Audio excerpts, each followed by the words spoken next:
Gozaimasu, bonjour et bienvenue sur cette vidéo sur les jeux d'argent au Japon. C'est vrai que quand on découvre le Japon pour la première fois, on se pose pas tout de suite la question est-ce qu'il y a des jeux d'argent qui sont présents ou pas. Et j'ai envie de vous dire, la réponse c'est comme beaucoup de sujets sur cet archipel que j'adore, la question des jeux d'argent au Japon, c'est un paradoxe.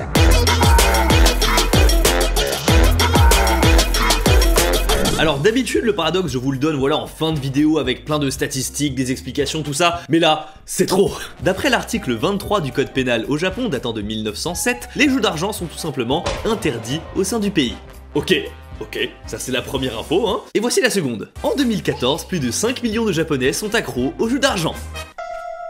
Pardon, c'est affreux, mais vous avez compris que la situation factuelle est quand même assez ironique. Mais vous en faites pas, on va creuser tout ça pour comprendre d'où ça vient ce paradoxe. Alors déjà, première chose à comprendre, c'est que certaines enseignes de jeux d'argent sont autorisées. Un des plus gros, c'est les paris sportifs. Les sports concernés sont uniquement la course de chevaux, le vélo, la moto, et le dernier, est-ce que vous connaissiez l'hydroplane ?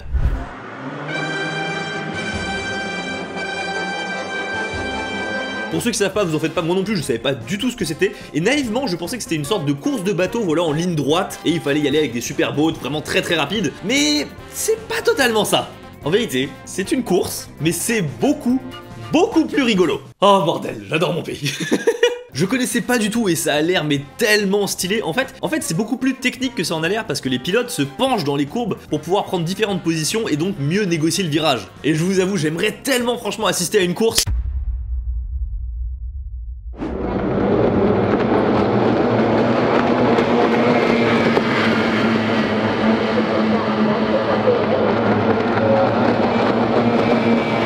Je viens d'assister à une course donc du coup de Kyoté et c'était vraiment très cool à regarder.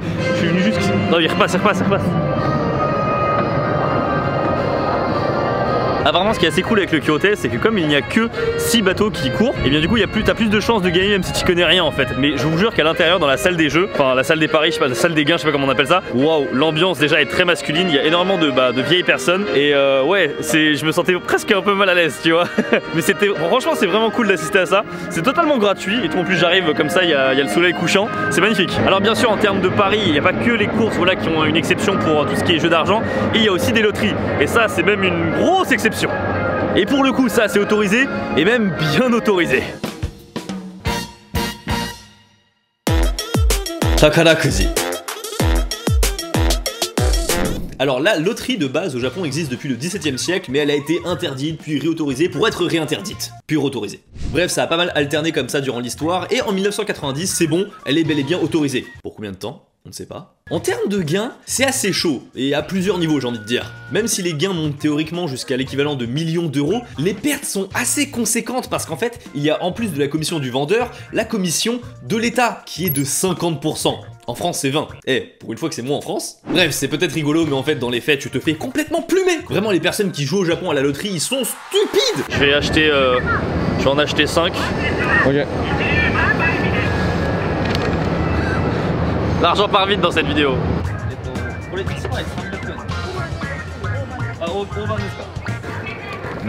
Des tickets à gratter One Piece. C'est marrant parce que tu sais que tu pourrais t'attendre à ce que ce soit des licences pour enfants et tu te rends compte que pas du tout. Là c'est pour complètement pour adultes. Oh. Ok, déjà 1. Moi, je vais te dire que je suis très chaud.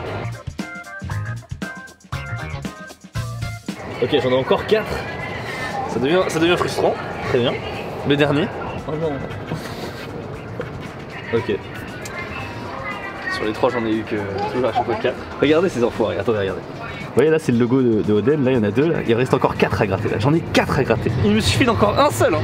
Et vous savez combien je gagne? Je gagne 1000 man. C'est impossible. Ils font bien en sorte que ce soit les 2 premiers qui apparaissent ces enfoirés. Voilà, il n'y avait rien du tout.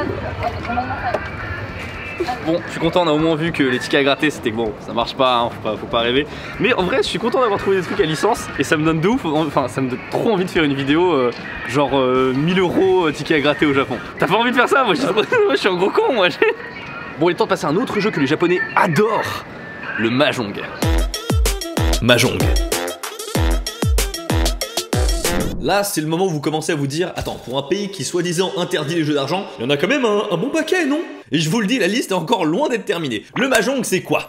C'est un jeu d'origine chinoise qui se joue avec des tuiles et exclusivement avec 4 joueurs. Il y a une variante avec 3 joueurs, mais c'est vraiment le plus souvent avec 4 joueurs. Et c'est vraiment fou parce que j'ai vraiment cette impression que les Japonais ou les Asiatiques même en général ont ça dans le sang. Enfin vraiment, ils sont tous accros à ce truc.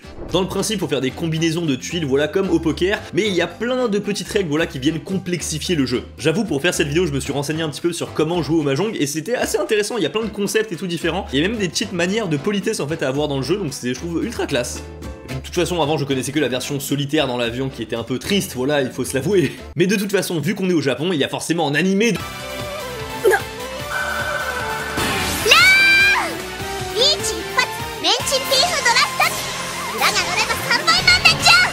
C'est une impression que j'ai comme ça, mais j'ai pas l'impression que le profil des personnages dans cet animé soit le profil des personnes qui jouent au Mahjong. Théorie. Bref, ce que vous voyez là, c'est une table de Mahjong électrique qui mélange et distribue automatiquement les tuiles aux 4 joueurs. Et malgré ces airs un petit peu comme ça, bon enfant presque j'ai envie de dire, c'est le jeu le plus contrôlé au Japon. À travers l'archipel, il y a en fait beaucoup de salles de jeu pour du Mahjong, mais en vérité, elles sont pratiquement toutes fermées. Tout ça apparemment parce qu'il y a eu un peu énormément de dérives dans les salles de jeu. Ça pariait totalement de l'argent, sans compter qu'il y a une grosse image de mafia autour de ce jeu. Mais ne vous inquiétez pas! Les salles qui ont réussi à rester ouvertes là, elles ont totalement trouvé une technique pour contourner la loi. Au lieu de miser de l'argent pendant la partie de jeu, c'est l'entrée dans les salles qui coûte excessivement cher. Et c'est des bons d'entrée qu'on gagne durant la partie. Et pour reconvertir ça en argent liquide, il suffit d'aller à quelques mètres de la salle dans une autre échoppe pour récupérer ses gains. On commence à comprendre pourquoi il peut y avoir autant d'addicts aux jeux au Japon alors que théoriquement les jeux d'argent sont interdits. On se rend compte quand même que le Mahjong en fait c'est l'équivalent du poker asiatique. Et justement le poker, le vrai hein voilà, eh bien ça ne prend pas trop au Japon. Ou plutôt devrais-je dire que ça ne prenait pas jusqu'à ce que les applications sur smartphone se développent. Mais voilà, je vous ai parlé du Mahjong, de la loterie, des courses, tout ça, mais je vous ai pas parlé du plus gros au Japon et du plus évident finalement. Le colosse qui est le pachinko. Le pachinko. Si vous êtes déjà allé au Japon ne serait-ce qu'une seule fois, vous êtes forcément passé devant sans peut-être savoir même ce que c'était. Depuis l'extérieur, c'est une salle fourmillant de lumière avec beaucoup de bruit à l'intérieur et des personnages d'animé dessus. Il ne s'agit pas de bornes d'arcade, il s'agit bien sûr de pachinko. En fait, c'est très facile de les reconnaître. Si au moment où quelqu'un sort de cette salle, il y a un bruit monstrueusement fort qui s'en échappe, accompagné d'une petite fumée toxique, eh bien, c'est un pachinko. Là par exemple on est devant celui de Ueno et je suis pas totalement serein à l'idée de filmer l'entrée, mais là je veux dire à cette distance ça va encore, mais si on se rapprochait, c'est un peu flippant. Des salles comme celle-ci en fait il y en a 15 000 au Japon, ce qui fait quand même un total de 2 millions de machines. Ça fait quand même une machine pour 60 japonais, ce qui est assez énorme en fait véritablement. Après comme je viens de vous le dire, filmer à l'intérieur d'un pachinko c'est vraiment pas évident, déjà d'une parce que avoir des autorisations au Japon c'est toujours la galère puissance 10 000, mais aussi parce que le plus souvent ce genre d'enseigne c'est tenu par des yakuza. Et forcément les yakuza ils ont pas trop envie que tu fouilles dans leurs affaires. Mais c'est ce qu'on va faire. Mais alors le pachinko, c'est quoi? C'est une machine à mi-chemin entre un flipper et une machine à sous. Le concept a été créé à Chicago et dans un premier temps en fait c'était une machine dédiée pour les enfants. Ça s'appelait le patch-patchy en référence au bruit que faisait la machine et c'était pour gagner des bonbons. Et comme la machine était plutôt populaire auprès des enfants, eh bien on a proposé la même chose aux adultes. Mais l'évolution du pachinko ne s'arrête absolument pas là. Les machines deviennent de plus en plus électriques avec plein d'écrans de couleurs, de lumière dans tous les coins. Et bien sûr, comme le Japon est très doué pour faire des licences de tout et n'importe quoi, il y a par exemple des pachinko Dragon Ball, ou même Evangelion.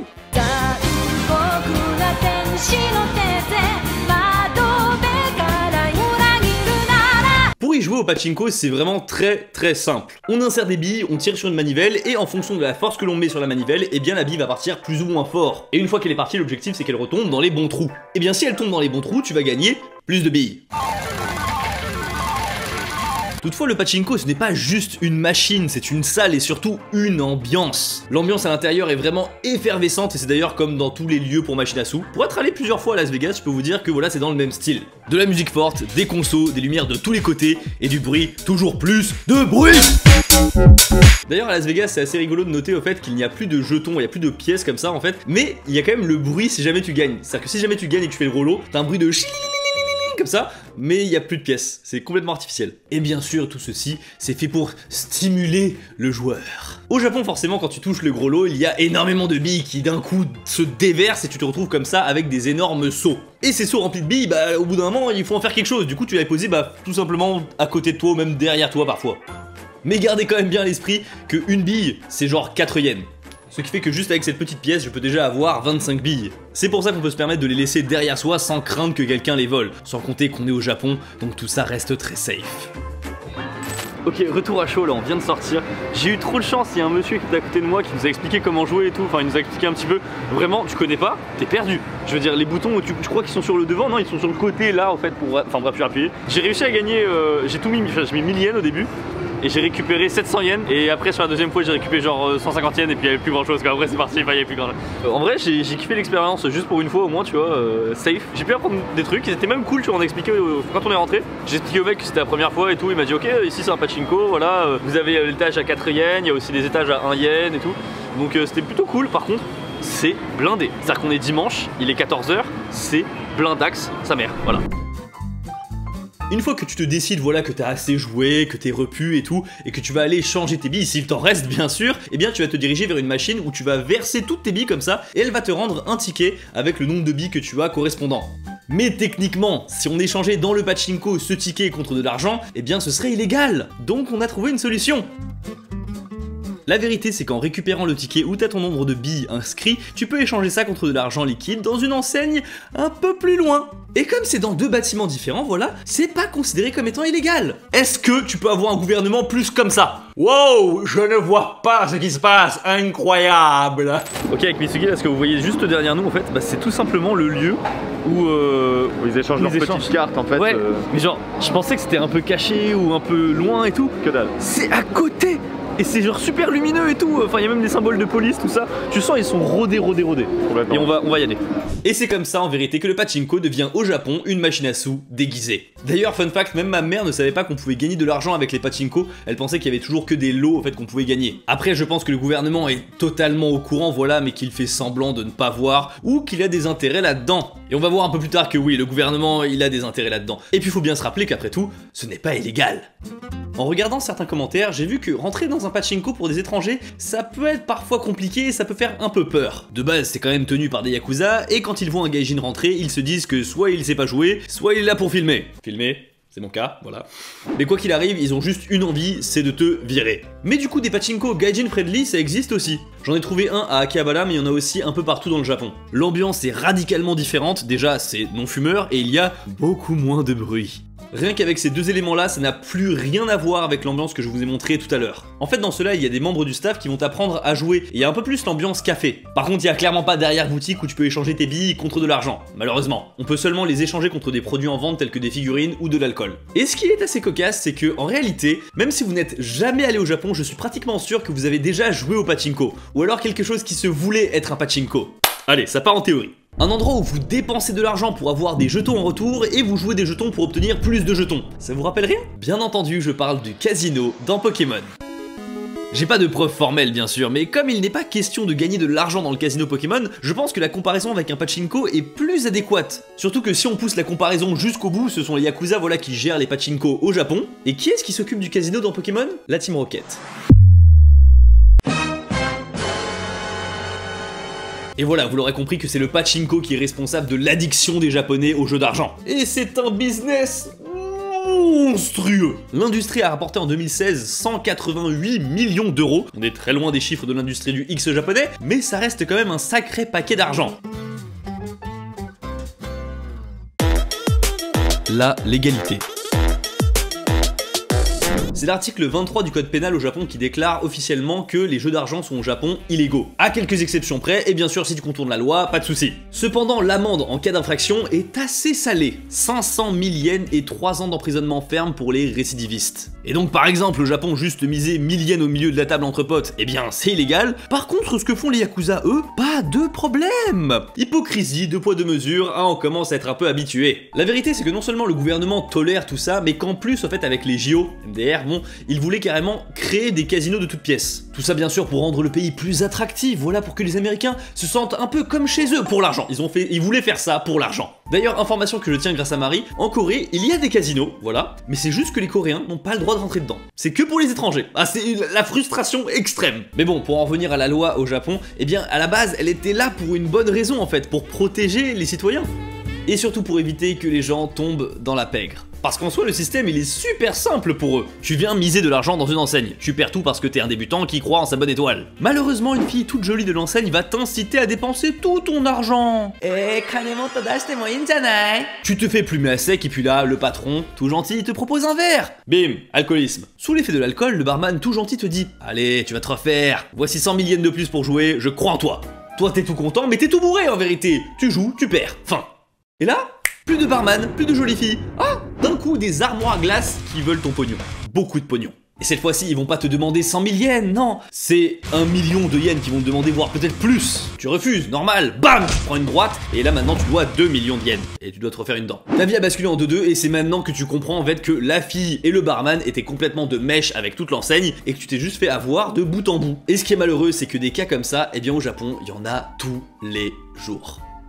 Bon, voilà, j'abuse un petit peu avec le tous les jours, voilà, je caricature un petit peu sur la situation, mais tout ça pour vous dire que ce genre de truc, en fait, ça arrive, et c'est... D'ailleurs, en France aussi, ça doit sûrement arriver, mais au Japon aussi, ça existe. Des gens se retrouvent criblés de dettes envers les Yakuza à cause de jeux d'argent, et ils sont vraiment dans le pétrin. Après, c'est une observation personnelle que j'ai, mais je trouve que les Japonais et les Japonaises, ouah, ils aiment trop parier. Mais surtout et n'importe quoi, ils aiment trop ça. Vous voulez une preuve? Kagegurui. Gambling School.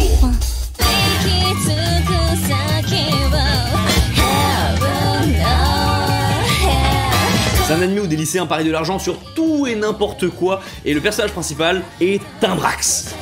Tu sens à quel point le besoin des Japonais de parier est présent. Sans parler de la tension sexuelle monstrueuse dans l'anime, mais ça, c'est rien, c'est rien, c'est rien.